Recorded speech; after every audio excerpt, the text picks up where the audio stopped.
जी हाँ, नमस्कार दोस्तों। चलिए, आज हम एक नंबर सिस्टम से प्रैक्टिस सेट लगाएंगे।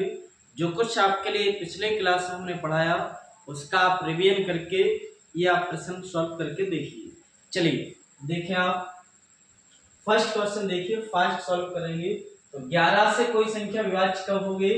जब उसके अल्टरनेट अंकों का एक फल का अंतर या तो 0 आ जाए या 11 का गुणा जा जाए। तो अल्टरनेट अंक देखिए, या देखो 4 1 5, 5 और x, तो यहाँ कितना आ जाता? 5 प्लस एक्स। यहाँ देखिएगा आप 6 4 10, तो आप है x का मान क्या रखते हैं जिसके बीच अंतर 0 का हो जाए? तो x का मान क्या रखना होगा? x बराबर आप 5 रखेंगे तभी जाके 5 5 10 होगा, और 10 और 10 में अंतर 0 का होगा। तो x का मान कितना रखने पर? 5। तो इसका आंसर आता है 5। जैसे आप इसको देखिए, 9 द्वारा विभाज्य संख्या है, तो 9 से कोई संख्या कब कटेगी? जब उसके अंकों का एक फल 9 द्वारा विभाजित होगा।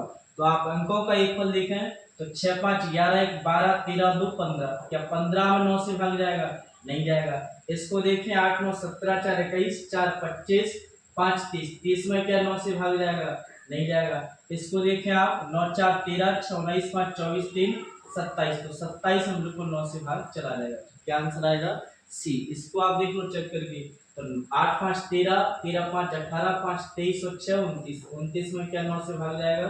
नहीं जाएगा। तो ऑप्शन नंबर सी। इसका नियम आपके लिए बताया था कि यदि अंकों का एक फल 9 से विभाजित है तो वह संख्या 9 से कटेगी। इसके बाद आप नेक्स्ट क्वेश्चन देखें नेक्स्ट क्वेश्चन देखिए। पे का न्यूनतम मान ज्ञात करें जो संख्या 8 से कट जाए। तो देखिए, यहाँ लास्ट के 3 अंक आपको चेक करना है।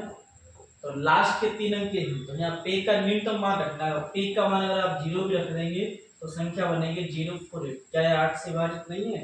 बिल्कुल है। तो आप यहाँ न्यूनतम मान क्या आ जाता? 0। तो इसका राइट आंसर आता है। ऐसे आप इसको देखिए, a प्लस b का अधिकतम मान बताइए जो 15 से विभाज्य है। तो 15 के लिए क्या नियम बताया? तो 15 के लिए 5 से 15, तो 5 का चेक करना होगा और 3 का भी चेक करना होगा। तो 5 से संख्या कोई कब कटेगी? या तो उसमें 0 आ जाए लास्ट अंक, या उसमें 5 आ जाए। तो हमें तो मैक्सिमम चाहिए, तो लास्ट डिजिट पक्का इसमें 5 आएगा। तो a का मान कितना आ गया? 5। a का मान 5 आया। इसके अंकों का एक फल 3 से विभाजित होना चाहिए। तो कितना आ जाता है एक फल? 5 3 8, 8 2 10, 10 3 13, 4 17 और 1 18, तो 18 प्लस b। अगर देखिए आप b का मान 0 रख दें तब भी संख्या 3 से घटेगी। तो इसके मान देखो 0 आ जाए, 3 आ जाए, 6 आ जाए, या इसमें 9 आ जाए। हमें तो मैक्सिमम नंबर चाहिए, तो मैक्सिमम क्या है इसमें? 9 है। तो इसमें b का मान क्या आ जाता है? 9। इन दोनों का एक फल पूछ रहा है। 9 5 14, कितना आ जाता? 14। तो आंसर आ जाता है इसका डी। देखिए इस प्रकार से हो जाता है। नेक्स्ट प्रश्न आप देखें इसको आप देखिए। देखो 7 11 13 से जब कोई संख्या विभाजित है तो ये किसके वर्गखंड है? 1001 की। तो जो संख्या 1001 से विभाजित होगी वह 7 11 13 से भी पूर्णतः विभाजित होगी। 1001 से संख्या कौन सी विभाजित होगी? ऐसी संख्या जो 3 अंकों से रिपीट करके बनाई जाए, जैसे कि एबीसी ये 3 अंकों से रिपीट करके संख्या बनाई जाए, वो संख्या हमेशा 1001 से पूर्णतः विभाजित होगी। इसके तीनों अंक रिपीट होंगे, जैसे कि यहाँ पर लिखा है 5x 2y और एक 6z। तो 3 अंक किसके हैं? ये आगे भी रिपीट होंगे। तो यहाँ आ जाता 5x और ये आ जाता 2, तो सारे मान आ गए। तो y का मान कितना आया इसमें? 5 आया। x का मान कितना आया? 6 आया। इसमें z का मान कितना आया? 2 आया। तो पूछ क्या रहा हमसे? तो x माइनस वाई, तो x का मान कितना है? 6, y का मान कितना आया? 5 प्लस 3 जेड जेड का मान 3 दूनी 6 बन जाता। तो कितना आ जाता? 6 और 6 12, 12 में से 5 हटा दें तो कितना आ जाता? 7। इसका आंसर आता है 7। ऐसे आप इसको देखिएगा, 6 अंकों वाली संख्या सेम इसी कॉन्सेप्ट पर आधारित सवाल है। बहुत महत्वपूर्ण कॉन्सेप्ट है, कई बार इस पर सवाल आया। तो देखें, ये 2 सवाल इसी कॉन्सेप्ट पर आधारित हैं। तो लास्ट के आप ये जो 3 अंक हैं तो ये रिपीट होंगे।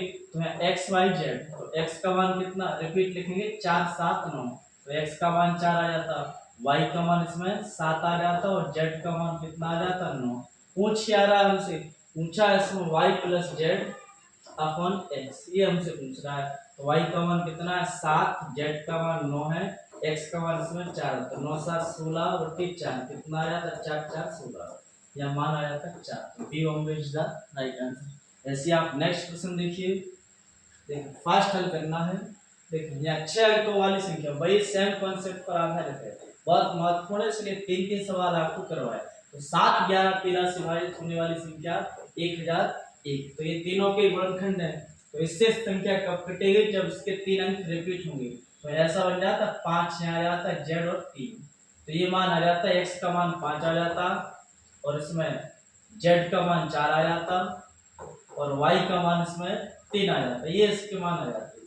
तो क्या पूछ रहा है हमसे x प्लस वाई, तो x का मान 5 है, y का मान इसमें 3 है, और z का मान कितना है, z का मान 4 है। 5 3 8, 8 में से 4 जाएंगे तो 4, तो x का मान आ जाता है 4 डी होंगे, ये इस प्रकार से आ जाता है।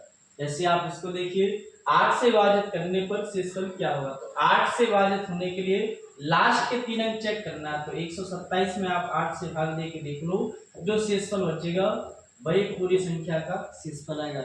8 से भाग दिया, 8 एकम 8 बचते 4 यानी कि 47, तो 8 45 कितना शेषफल बचता है 7, तो आंसर आया था इसका सी। तो देखिए आप फास्ट इसी प्रकार से करना है, तो कम समय में अच्छे से अच्छे आप कॉन्सेप्ट को क्लियर कर सकते हैं विद क्वेश्चन के साथ। देखिए इसको आप देखिए m+1, अगर कोई संख्या m+1 से पूर्णतः विभाजित है, m+1 से पूरा भाग जाएगा तो शेषफल 0 बचेगा। तो m का मान कितना आया तो -1, इसमें आप रख के देख लो m की पावर 12 -1 है, तो यहाँ m का मान रखेंगे -1 की पावर 12 -1, तो यहाँ कितना आ जाता 1 -1, तो कितना आ जाता 0, शेषफल आ जाता इसका 0। हालांकि इसका एक तरीका और भी है, इस वाले सूत्र से कर लेते हैं आप, a² - b² बराबर 2 फैक्टर इसके कॉमन होंगे, एक तो a + b और a - b। तो यहाँ इसमें आ रहा था m-1 और m+1 आता है, क्योंकि पावर इसमें सम है। इसके लिए आपको नियम भी बताया, यदि a की power n plus minus b की पावर n, जहाँ n का मान सम आ जाए तो वह संख्या a + b और a - b से पूर्णतः विभाजित होगी। इससे भी इसमें एक फैक्टर m+1 आता, पूरा संख्या विभाजित होगी तो क्या 0 शेषफल इसका आ जाता। ऐसे आप इसको देखिएगा 36 से भाग इसमें दें, तो देखें इसका या तो इसको इस नियम से भी कर सकते हो, सूत्र से भी आपको पता है, और नहीं आप डायरेक्ट इसको देख लो, ऐसे इसमें दिख रहा है 36 से भाग इसमें दें 71 में, तो 36 दूनी 72, एक ज्यादा जा रहा है यानी कि शेषफल कितना बचता -1, तो -1 की पावर 83, और यहाँ आया था 36 दूनी 72 यानी +1 की पावर 83। इसको जब सॉल्व करोगे तो -1 आएगा और ये आता +1, कितना बचता 0, तो शेषफल आ जाता 0। इसको आप सूत्र से भी कर सकते हैं, a की पावर n प्लस b की पावर n, जहाँ n बराबर विषम आ जाए, n बराबर विषम आ जाए तो यह संख्या किससे विभाजित होगी, a + b से पूर्णतः विभाजित होगी। तो a + b इसका एकफल करेंगे, 36 से भाग देंगे, पूरा पूरा भाग जाएगा तो शेषफल बचता 0। ये आता कैसे ये भी आपको बताया कि a की पावर 3 प्लस b की पावर 3, तो कितना आ जाता है a + b, ये सूत्र आप सबको याद होना चाहिए, a² - ab + b², इसके माध्यम से रिजल्ट बन करके आता है। इसके बाद और देखें आप आगे नेक्स्ट क्वेश्चन देखिएगा आप, इसको आप देखें, देखो इसमें 18 से विभाजित करने पर शेषफल क्या होगा, ध्यान दीजिए 19 में जब आप भाग दोगे तो 18 1 18, 1 की पावर 19 आता है। 20 में आप भाग दोगे 18 से तो शेषफल 2 बचता, तो 1 + 2, तो कितना शेषफल बचता है मेरे दोस्तों 3, तो आ जाता है ये इसका राइट आंसर होगा। ऐसे आप इसको देखिए 37 से विभाजित करने पर, इसके लिए देखिए आप शेषफल तो में से करेंगे तो यहाँ पावर जो है 37 से भाग देंगे तो शेषफल 6 बचेगा, 6 की पावर 47 बनेगा तो बहुत लंबा खींचेगा। इसको आप इस वाले सूत्र से कर लें, a की पावर n प्लस b की पावर n, जहाँ n बराबर विषम है तो वह संख्या किससे पूर्णतः विभाजित होगी, a + b से। आता कैसे, तो देखें a की पावर 3 प्लस b की पावर 3, अभी आपको बताया था, तो a + b और a² - ab + b², इस वाले कॉन्सेप्ट से। तो यहाँ किससे विभाजित होगी, a + b यानी कि 31 + 43, कितना आ जाता 3 1 4 4 3 7, 74 में आप 37 से भाग दोगे तो 37 दूनी 74, पूरा पूरा भाग जा रहा है यानी कि शेषफल कितना बचता 0, तो इसका राइट आंसर आता है। इस प्रकार से आप भी साथ में करते चल रहा हूँ। देखें नेक्स्ट क्वेश्चन देखिएगा, इसको देखें शून्य क की संख्या, तो लास्ट में जीरो कब आएगी जब 5 और 2 का गुणा होगा, 5 दूनी 10, तभी जाके लास्ट में जीरो आएगा। अब फैक्टोरियल के बाद मान में चेक करेंगे तो उसमें दो छोटी संख्या, दो तो कई बार आएगा, तो केवल किसको चेक करना है, 5 को। 5 को भाग देके चेक कर लो, 225 में 5 से भाग दिया तो 5 से आता है 4 बार, 5 25 तो 45, 5 से भाग और जाता, 5 में 45, एक बार अभी और जाएगा, तो जोड़ने पर कितना हो रहा है, यह आ जाता 55।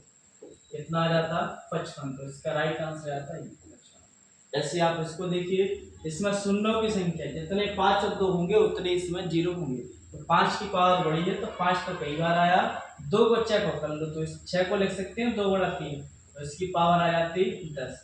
तो आप यहाँ देखिए 5 की पावर 217 है, और 2 देखिए 2 की पावर यहाँ 129 है, और यहाँ आप देखें 6 को हमने ऐसा लिखा तो ये आ जाता, 2 की पावर 10 आ जाता और 3 की पावर 10 आ जाता। हमें तो 2 को चेक करना है, तो 2 5 की पावर 217 और यहाँ आ जाता 2 की पावर यह आता 139। तो जितने 2 होंगे उतने इसमें लास्ट में जीरो आएंगे।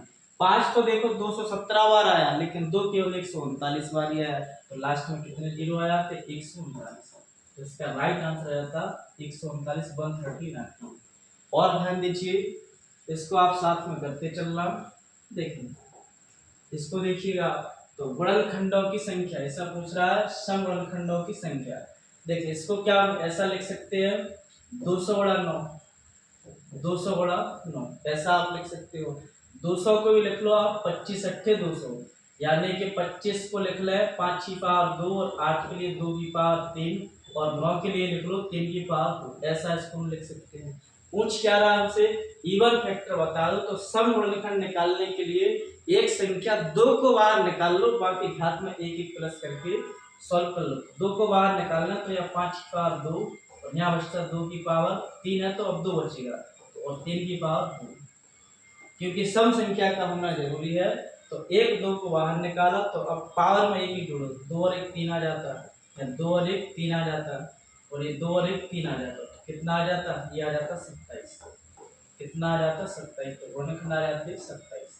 ऐसे आप इसको देखिए 1400 के सम गुणनखंडों का एक फल। इसके लिए देखो आप घातांक के रूप में लिखें तो क्या ऐसे हम ऐसा लिख सकते हैं, 200 गुणा 7, 200 गुणा 7, तो 200 को 25 अट्ठे 200, यानी 5 की पावर 2 लिख ले, 8 के लिए 2 की पावर 3 और यहाँ आ जाता 7 की पावर 1, ऐसा लिख सकते हैं घातांक के रूप में।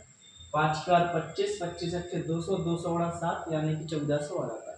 हमें एक फल पूछ रहा, तो एक फल के लिए घात को 0 से लेके स्टार्ट करना है, लेकिन सम का गुणनखंड बताना है। तो देखिए सम के लिए इसमें जो सम संख्या है उसकी पावर को 0 से स्टार्ट नहीं करना है। इसको देखें तो 5 को लिख सकते हैं 5 की पावर 0, 5 की पावर 1 और 5 की पावर 2, यह आ जाता है। यहाँ सम संख्या को ध्यान देना है, ध्यान देने सवाल है।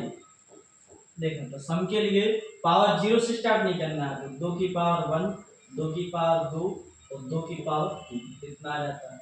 7 के लिए 7 की पावर 0, 7 की पावर 3, ये इसका आ जाता है। इसको सॉल्व कर देंगे तो एक फल आ जाता। तो ये देखिए कितना आ जाता, 5 पर 25 और यहाँ आ जाता 5 और यहाँ आ जाता मान 1। किसी भी संख्या की पावर अगर 0 है तो उसका मान 1 होता है। इसको देखिए आ जाता 2 4 प्लस 8, ये आ जाता 1 प्लस 7, तो कितना हो रहा है 25 5 30 और 31, और यहाँ आ जाता 8 4 12 और 2 14, ये आ जाता और 7 और 1 8, तो इनका गुणा कर लो तो देखें 8 4 32, 2 लास्ट में इसका इकाई क्रम 2 आ जाता है, 2 बिल्कुल इसमें दिया है, तो ये इसका आंसर आ जाता है 34 72। आप तो गुणा करके भी देख लो, तो 14 1 14 4 14 3 42 और 1 43, इसमें 8 से गुणा करना, 8 4 32 2 3, 8 3 24 3 27, 8 4 32 और 2 34, तो कितना आ जाता है 3472।